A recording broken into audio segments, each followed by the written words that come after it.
In today's video, I'm going to teach you how to automate approvals with Asana rules. We'll walk through setting up a simple automated approval flow so that instead of chasing people for sign-off, Asana does the heavy lifting for you in the background. First, start by opening Asana and selecting the project where you want to set up your approvals. This might be a marketing request project, a design review board, or any space where tasks need someone's approval.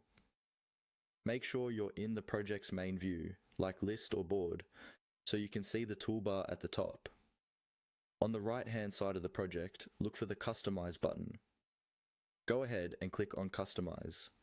This panel is where you control things like fields, forms, and most importantly for us today, rules. Think of it as the control center for how your project behaves. Inside the Customize panel, find the section labeled Rules and click on Add. This is where you'll create a new automation. You might see some templates or suggested rules, but we're going to build one ourselves so you have full control over how the approval works. From the options that appear, click on Rule with AI Studio. This allows you to use Asana's more advanced rule builder, which gives you flexibility and more tailored automation. It's particularly helpful when you want your approval flow to be very specific to your team's process. Next, choose Start from Scratch. Instead of using a pre-built template, starting from scratch lets you define exactly what should trigger the rule and what Asana should do in response.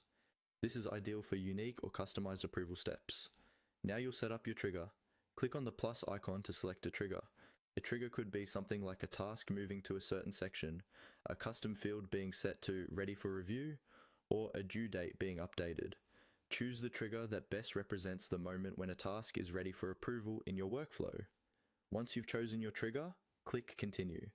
This moves you to the next part of the rule, where you define what should happen automatically after that trigger occurs. Finally, follow the on-screen prompts to complete your rule. Here you can add actions like assigning the task to an approver, updating the task status to pending approval, posting a comment, or moving the task to an in-review section. Review the summary of your rule, then save it. After that, your approval process is automated, and every time your trigger condition is met, Asana will run the rule for you.